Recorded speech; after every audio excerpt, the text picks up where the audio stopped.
Hello everybody. Alright, here we have my 1966 Olds Toronado. And there is a story of two carburetors on this car. It took me a little while to figure things out when I got this car, but I think I've narrowed it down and I think I've got it figured out. When I got this car, originally, let's see, that was last summer, so 2022. It had that carburetor on it, and to start this car you had to pump it a million times before it would start up. So I knew that something was probably wrong with the carburetor. That carburetor there had been rebuilt by a company in Florida, and my dad owned this car before me. He was the one that got it rebuilt, brought it home, put it on the car, and it ran pretty well except for the starting, having to pump it. Anyways, when I got the car I knew there had to be something going on there. So it didn't take me long to realize that it was probably the choke. Something going on with the choke. And I didn't know anything about these quadrajets at all. No clue. So it was all new to me. When I looked at it I realized that that little coil there, let's see, right there, that thing was not hooked up to the choke. And when I tried to hook up the linkage to it, I realized it really didn't quite fit the choke, which was odd. So anyways, what I did was I started researching on the internet, pictures of the correct quadrajet and the correct choke for this car. And I realized that the wrong choke assembly, complete assembly, was installed on that carburetor. So it appeared to be the right carb with the wrong choke.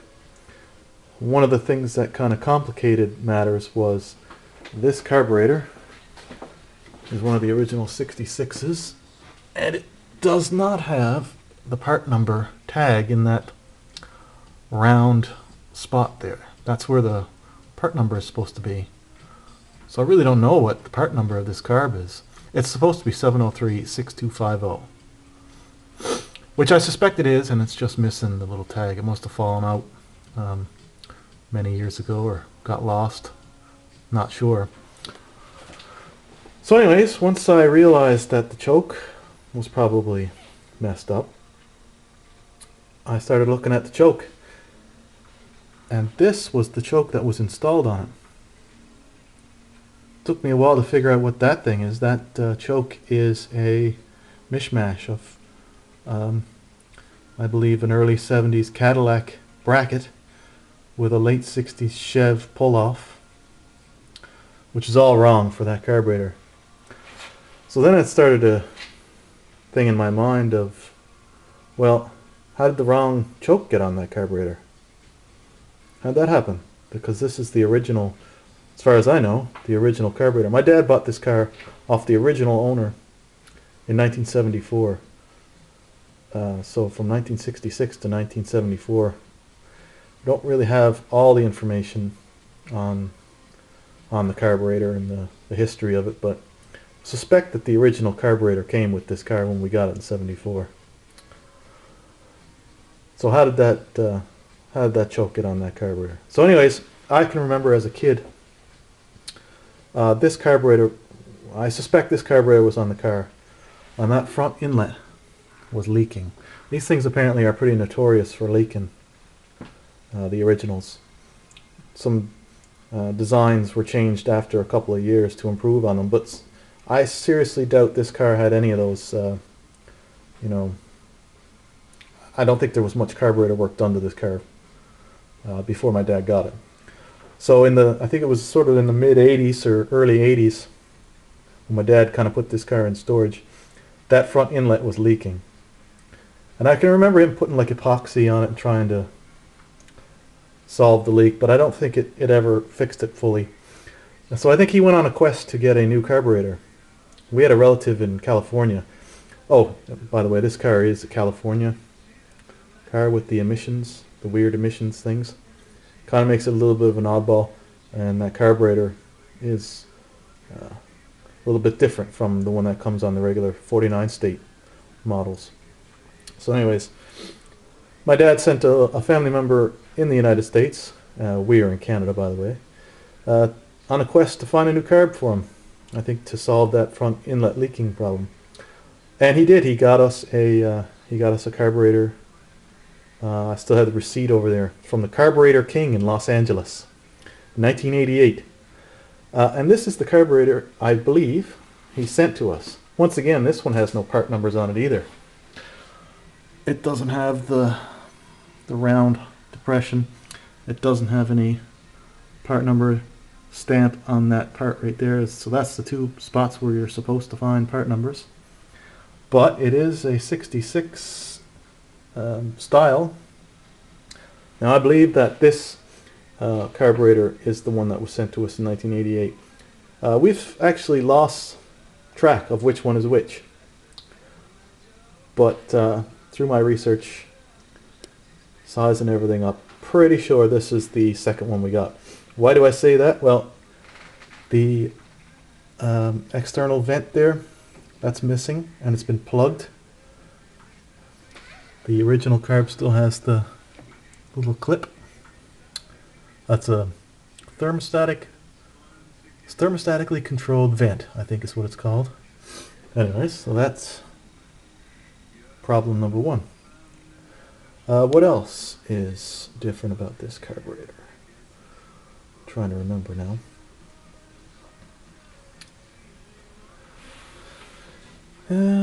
Oh, right, the one in the back here. Underneath that little cover there, that's all been plugged. So I don't believe the original carburetor would have had the original carburetor wouldn't have had any of that done to it.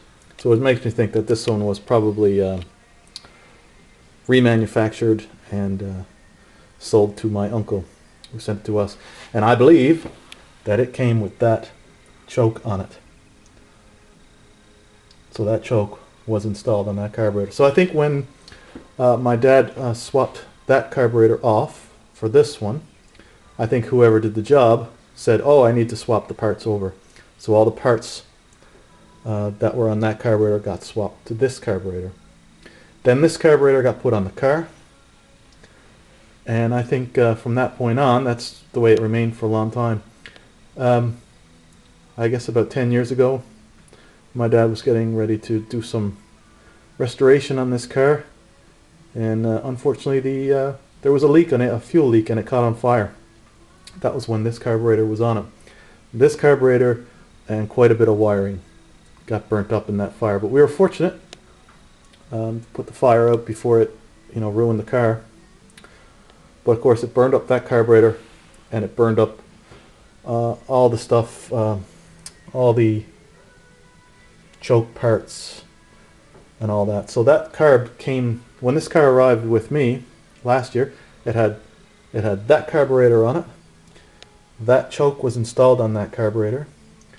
This carburetor was sitting in a box, burned. It's all burned up on all the choke mechanism, and the fast idle cam and all that stuff was still installed on this carburetor and was all burned up and melted and destroyed.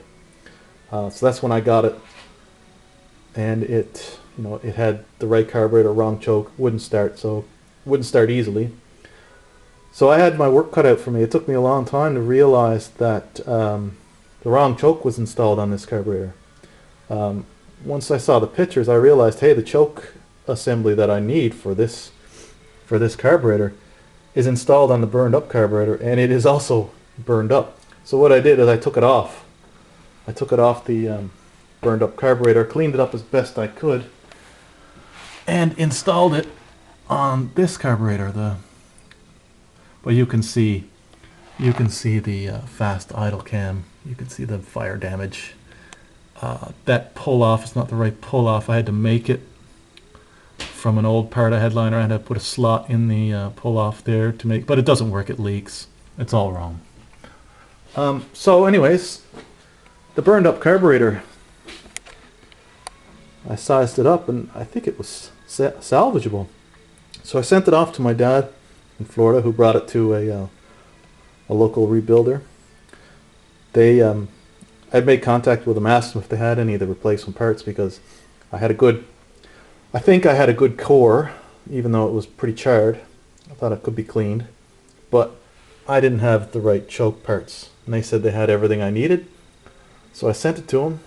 They cleaned it up, did their thing, put all new the choke parts that they put on appear to be the correct 1966 stuff for this one. So it looks good. The idea being this carb will be my backup carb. It's not exactly right for the car, obviously, but while I take that carb off and get it sent off to be completely restored or whatever, at least I can put this one on the car, still operate the car. Everything, I mean, there's a couple things that's not exactly correct, but it should work. I think it was a pretty good idea. And this, because this carburetor here actually has got an issue.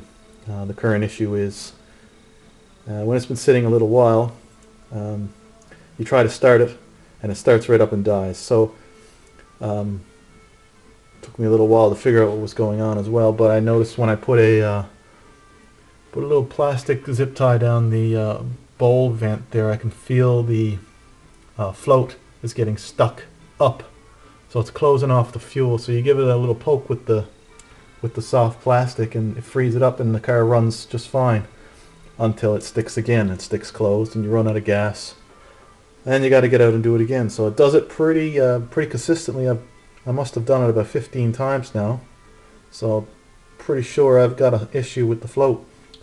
So while I take that carburetor off and open it up and see what's going on, I can put this one on and at least have a running car. So I think what I will do, my plan anyways, is to eventually take this carburetor off and put this one on and get that one sent off to be completely restored, top to bottom, full meal deal. Get rid of all the things that cause the problems on these carbs. Well, not get rid of them, but fix them.